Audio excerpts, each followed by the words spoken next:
Book 22, Actions While Praying. Narrated Quraib Mawla ibn Abbas. Abdullah bin Abbas said that he had passed a night in the house of Maimuna, the mother of the faithful believers, who was his aunt.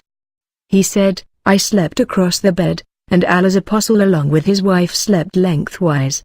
Allah's apostle slept till midnight or slightly before or after it. Then Allah's apostle woke up, sat, and removed the traces of sleep by rubbing his hands over his face. Then he recited the last 10 verses of Surat Al-Imran, 2. Then he went towards a hanging leather water container and performed a perfect ablution and then stood up for prayer. Abdullah bin Abbas added, I got up and did the same as Allah's apostle had done and then went and stood by his side. Allah's apostle then put his right hand over my head and caught my right ear and twisted it. He offered 2 rakat, then 2 rakat, then 2 rakat, then 2 rakat, then 2 rakat, then 2 rakat and then offered 1 rakah witr. Then he lay down till the mueddin came and then he prayed 2 light rakat and went out and offered the early morning, Fajr, prayer. Narrated Abdullah, we used to greet the Prophet while he was praying and he used to answer our greetings. When we returned from An-Najashi, the ruler of Ethiopia, we greeted him. But he did not answer us, during the prayer, and, after finishing the prayer, he said, in the prayer one is occupied with a more serious matter. Narrated Abdullah, the same as number 290. From the Prophet. Narrated Zayd bin Arqam, in the lifetime of the Prophet we used to speak while praying, and one of us would tell his needs to his companions, till the verse, guard strictly your prayers, 2.238, was revealed. After that we were ordered to remain silent while praying. Narrated Sal bin Sa'd, the Prophet went out to effect a reconciliation between the tribes of Bani Amr bin Auf and the time of the prayer became due. Bilal went to Abu Bakr and said, the Prophet is detained. Will you lead the people in the prayer? Abu Bakr replied, yes, if you wish. So Bilal pronounced the Iqamah and Abu Bakr led the prayer. In the meantime the Prophet came crossing the rows of the praying people, till he stood in the first row and the people started clapping. Abu Bakr never looked hither and thither during the prayer, but when the people clapped too much, he looked back and saw the Prophet in their first row. The Prophet waved him to remain at his place, but Abu Bakr raised both his hands and sent praises to Allah and then retreated, and the Prophet went forward and led the prayer. See Hadith number 295 and 296. Narrated Abdullah bin Mas'ud, we used to say the greeting, name and greet each other in the prayer. Allah's apostle heard it and said, say, At-tahiyyatu lillahi wa salawatu wa tibatu. Assalamu alayka ayyuha an-nabi wa rahmatullahi wa barakatuh. Assalamu alayna wa li ibadillahi as-salihin. Ashhadu an la ilaha illallah wa ashhadu anna Muhammadan abduhu wa rasuluhu. All the compliments are for Allah and all the prayers and all the good things are for Allah. Peace be on you, O Prophet, and Allah's mercy and blessings are on you. And peace be on us and on the good, pious, worshippers of Allah.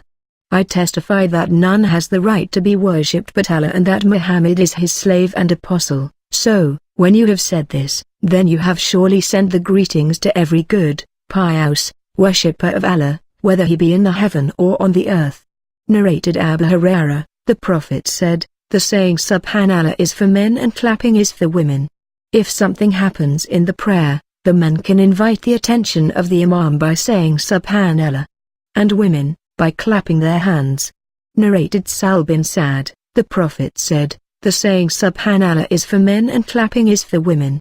Narrated Anas bin Malik, while Abu Bakr was leading the people in the morning prayer on a Monday, the Prophet came towards them suddenly having lifted the curtain of Aisha's house, and looked at them as they were standing in rows and smiled. Abu Bakr tried to come back thinking that Allah's apostle wanted to come out for the prayer. The attention of the Muslims was diverted from the prayer because they were delighted to see the Prophet. The Prophet waved his hand to them to complete their prayer, then he went back into the room and let down the curtain. The Prophet expired on that very day. Narrated Abu Hurairah, Allah's apostle said, a woman called her son while he was in his hermitage and said, O Jurayj, he said, O Allah, my mother, is calling me, and I am offering my prayer. What shall I do?" She again said, "O Jurayj." He said again, "O Allah, my mother is calling me, and I am offering my prayer. What shall I do?" She again said, "O Jurayj." He again said, "O Allah, my mother is calling me, and I am offering my prayer. What shall I do?" She said, "O Allah, do not let Jurayj die till he sees the faces of prostitutes." A shepherdess used to come by his hermitage for grazing her sheep, and she gave birth to a child. She was asked whose child that was, and she replied that it was from Jurayj and that he had come out from his hermitage. Jurayj said, "Where is that woman who claims that her child is from me?" When she was brought to him along with the child, Jurayj asked the child, "O Babus, who is your father?" The child replied, "The shepherd." See Hadith No. 662. Volume 3. Narrated Mu'aqib, the Prophet talked about a man leveling the earth on prostrating, and said, "If you have to do so, then do it once." Narrated Anas bin Malik, we used to pray with the Prophet in scorching heat, and if someone of us could not put his face on the earth, because of the heat, then he would spread his clothes and prostrate over them.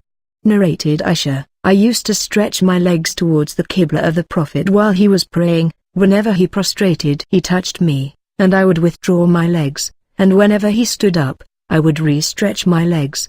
Narrated Abu Hurairah, the Prophet once offered the prayer and said, "Satan came in front of me and tried to interrupt my prayer, but Allah gave me an upper hand on him and I choked him. No doubt, I thought of tying him to one of the pillars of the mosque till you get up in the morning and see him. Then I remembered the statement of Prophet Solomon, my Lord, bestow on me a kingdom such as shall not belong to any other after me."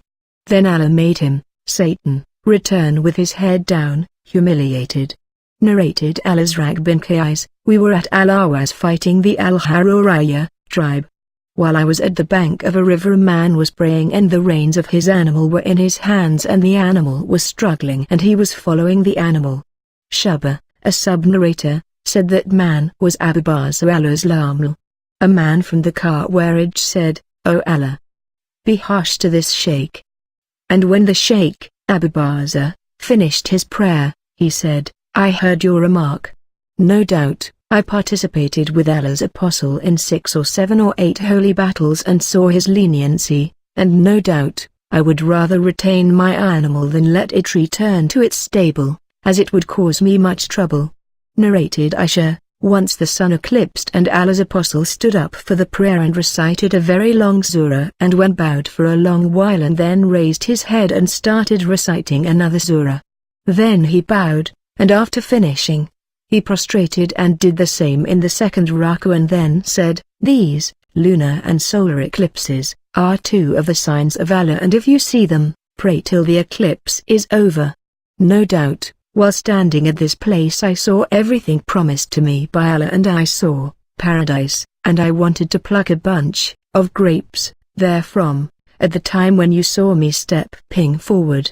No doubt, I saw hell with its different parts destroying each other when you saw me retreating, and in it I saw Amr bin Luhai, who started the tradition of freeing animals, set them free, in the name of idols.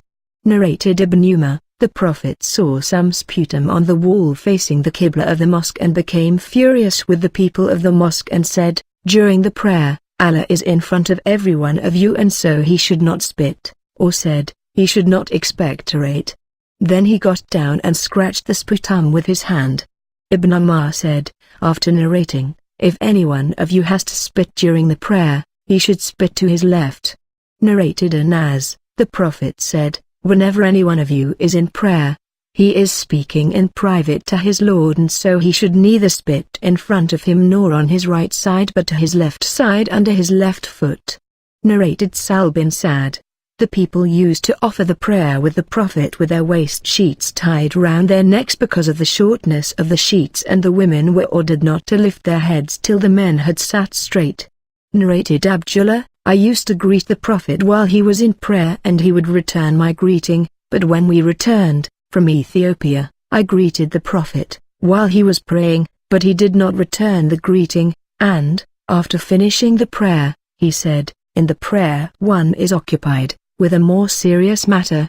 Narrated Jabir bin Abdullah, Allah's apostle sent me for some job, and when I had finished it I returned and came to the Prophet and greeted him, but he did not return my greeting.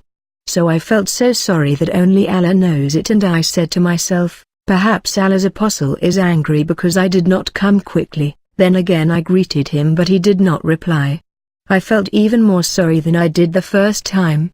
Again I greeted him and he returned the greeting and said, the thing which prevented me from returning the greeting was that I was praying. And at that time he was on his rala and his face was not towards the Qibla. Narrated Sal bin Sa'd, the news about the differences amongst the people of Banyam bin Auf reached Allah's apostle, and so he went to them along with some of his companions to effect a reconciliation. Allah's apostle was delayed there and the time for the prayer became due. Bal came to Abu Bakr and said, O Abu Bakr, Allah's apostle is detained there, and the time for the prayer is due. Will you lead the people in prayer? Abu Bakr replied, yes, if you wish.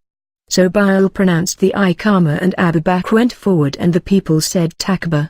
In the meantime, Allah's apostle came piercing through the rows till he stood in their first row and the people started clapping. Abu Bakr would never look hither and thither during the prayer, but when the people clapped much he looked back and saw Allah's apostle. The Prophet beckoned him to carry on.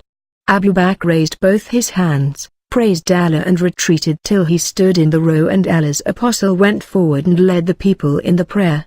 When he had finished the prayer, he addressed the people and said, O people!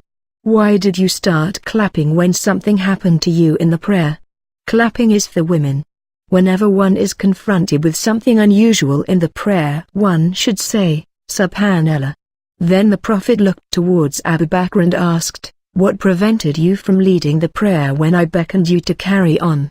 Abu Bakr replied, it does not befit the son of Al-Quhafa to lead the prayer in the presence of Allah's apostle. Narrated Abu Hurairah, it was forbidden to keep the hands on the hips during the prayer. This is narrated by Abu Hurairah from the Prophet. Volume 2, Book 22, number 311, narrated Abu Hurairah, it was forbidden to pray with the hands over one's hips. Narrated Uqba bin al-Harith, I offered the Asr prayer with the Prophet, and after finishing the prayer with Taslim he got up quickly and went to some of his wives and then came out. He noticed the signs of astonishment on the faces of the people caused by his speed. He then said, I remembered while I was in my prayer that a piece of gold was lying in my house and I disliked that it should remain with us throughout the night, and so I have ordered it to be distributed. Narrated Abu Hurairah, Allah's apostle said, when the adhan for the prayer is pronounced, then Satan takes to his heels passing wind so that he may not hear the adhan, and when the mueddin finishes, he comes back, and when the Iqamah is pronounced he again takes to his heels, and when it is finished, he again comes back and continues reminding the praying person of things that he used not to remember when not in prayer till he forgets how much he has prayed. Abu Salama bin Abdurrahman said, if any one of you has such a thing, forgetting the number of rakat he has prayed, he should perform 2 prostrations of su'u, that is forgetfulness, while sitting. Abu Salama narrates this from Abu Hurairah. Narrated Abu Hurairah, people say that I narrate too many narrations of the Prophet. Once I met a man, during the lifetime of the Prophet, and asked him, which surah did Allah's apostle recite yesterday in the Isha prayer? He said, I do not know. I said, did you not attend the prayer? He said, yes, I did. I said, I know. He recited such and such surah. Narrated Abdullah bin Bahina, Allah's apostle once led us in a prayer and offered 2 rakat and got up, for the 3rd rakah, without sitting, after the 2nd rakah. The people also got up with him, and when he was about to finish his prayer, we waited for him to finish the prayer with Taslim, but he said Takbir before Taslim and performed 2 prostrations while sitting and then finished the prayer with Taslim. Narrated Abdullah bin Bahina, Allah's apostle got up after the 2nd rakah of the Zuhr prayer without sitting in between the 2nd and the 3rd rakat.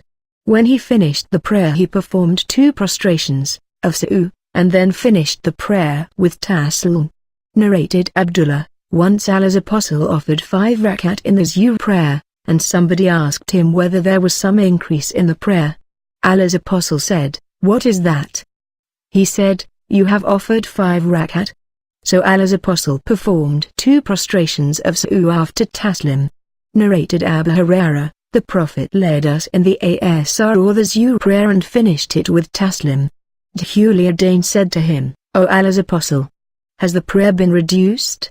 The Prophet asked his companions in the affirmative. So Allah's apostle offered 2 more rakat and then performed 2 prostrations of su'u. Sa'd said, "I saw that Hursa bin Az-Zubayr had offered 2 rakat in the Maghrib prayer and finished it with taslim. He then talked, and when he was informed about it, he completed the rest of his prayer and performed 2 prostrations, and said, 'The Prophet prayed like this.'"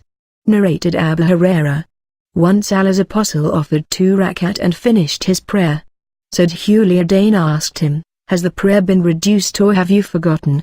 Allah's apostle said, "Has Dhulaydain spoken the truth?" The people replied in the affirmative. Then Allah's apostle stood up and offered the remaining 2 rakat and performed taslim, and then said takbir and performed 2 prostrations like his usual prostrations, or a bit longer, and then got up. Narrated Salama bin al-Qama, "I asked Muhammad bin Sirin whether Tashahhud should be recited after the 2 prostrations of su'u.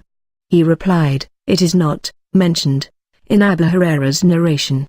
Narrated Abu Hurairah, the Prophet offered one of the evening prayers. The sub-narrator Muhammad said, "I think that it was most probably the asr prayer, and he finished it after offering 2 rakat only. He then stood near a piece of wood in front of the mosque and put his hand over it.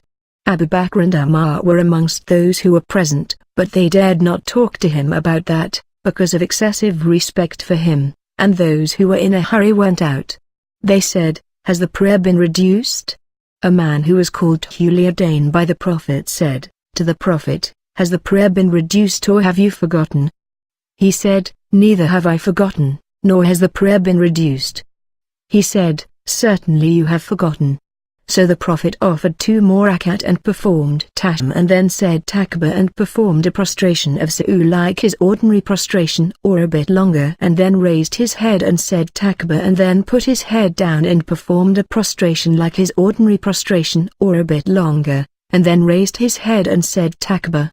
Narrated Abdullah bin Bahina al-Asti, the ally of Bani Abdul Muttalib, Allah's apostle stood up for the Zuhr prayer and he should have sat after the 2nd rak'ah, but he stood up for the 3rd rak'ah without sitting for Tashahhud, and when he finished the prayer he performed 2 prostrations and said takbir on each prostration while sitting, before ending the prayer with taslim, and the people too performed the 2 prostrations with him instead of the sitting he forgot. Narrated Abu Hurairah, Allah's apostle said, "When the call for prayer is made, Satan takes to his heels passing wind so that he may not hear the adhan, and when the call is finished he comes back, and when the iqamah is pronounced, Satan again takes to his heels, and when the iqamah is finished he comes back again and tries to interfere with the person and his thoughts and say, 'Remember this and that,' which he has not thought of before the prayer, till the praying person forgets how much he has prayed. If any one of you does not remember whether he has offered 3 or 4 rakat, then he should perform 2 prostrations of su'u while sitting." Narrated Abu Hurairah, Allah's apostle said, "When any one of you stands for the prayers, Satan comes and puts him in doubts till he forgets how many rakat he has prayed. So if this happens to any one of you, he should perform 2 prostrations of su'u while sitting." Narrated Quraib, "I was sent to Aisha by Ibn Abbas, Al-Miswar bin Makramah and Abd-Rahman bin Azar. They told me to greet her on their behalf and to ask her about the offering of the 2 rakat after the asr prayer and to say to her, 'We were informed that you offer those 2 rakat and we were told that the Prophet had forbidden offering them.' Ibn Abbas said, 'I along with Umar bin al-Khattab used to beat the people whenever they offered them. I went to Aisha and told her that message. Aisha said, 'Go and ask Salama about them.' So I returned and informed them about her statement. They then told me to go to Salama with the same question with which he sent me to Aisha. Salama replied, 'I heard the Prophet forbidding them.' Later I saw him offering them immediately after he prayed the Asr prayer. He then entered my house at a time when some of the Ansari women from the tribe of Bani Haram were sitting with me, so I sent my slave girl to him, having said to her, "Stand beside him and tell him that Salam says to you, O Allah's Apostle, I have heard you forbidding the offering of these 2 rakat after the Asr prayer, but I have seen you offering them. If he waves his hand, then wait for him." The slave girl did that. The Prophet beckoned her with his hand and she waited for him. When he had finished the prayer, he said, "O daughter of Bani Umayyah, you have asked me about the 2 rakat after the Asr prayer. The people of the tribe of Abdul Qais came to me and made me busy, and I could not offer the 2 rakat after the Zuhr prayer. These 2 rakat that I have just prayed are for those missed ones." Narrated Sal bin Sa'd as-Sadi. The news about the differences amongst the people of Banu bin Auf reached Allah's Apostle, and so he went to them along with some of his companions to effect a reconciliation between them. Allah's Apostle was delayed there, and the time of the prayer was due. Bilal went to Abu Bakr and said to him, "Allah's Apostle has been delayed there, and the time of prayer is due. So will you lead the people in prayer?" Abu Bakr said, "Yes, if you wish." Bilal pronounced the Iqamah and Abu Bakr went forward and said takbir for the people. In the meantime Allah's Apostle came crossing the rows of the praying people, and stood in their first row, and the people started clapping. Abu Bakr would never glance sideways in his prayer, but when the people clapped much he looked back and saw Allah's Apostle. Allah's Apostle beckoned him to carry on the prayer. Abu Bakr raised his hands and thanked Allah, and retreated till he reached the first row. Allah's Apostle went forward and led the people in the prayer. When he completed the prayer, he faced the people and said, "O people, why did you start clapping when something unusual happened to you in the prayer? Clapping is only for women. So whoever amongst you comes across something in the prayer should say, Subhanallah, for there is none who will not turn round on hearing him saying Subhanallah." O Abu Bakr, what prevented you from leading the people in the prayer when I beckoned you to do so? Abu Bakr replied, "How dare the son of Abu Quhafa lead the prayer in the presence of Allah's Apostle?" Narrated Isma, I went to Aisha and she was standing praying, and the people, too, were standing, praying. So I said, "What is the matter with the people?" She beckoned with her head towards the sky. I said, "Is there a sign?" She nodded, intending to say, "Yes." Narrated Aisha, the wife of the Prophet, Allah's Apostle during his illness prayed in his house sitting, whereas some people followed him standing, but the Prophet beckoned them to sit down. On completion of the prayer he said, "The Imam is to be followed. So, bow when he bows, and raise your head when he raises his head." See Hadith number 657 volume 1 for taking the verdict.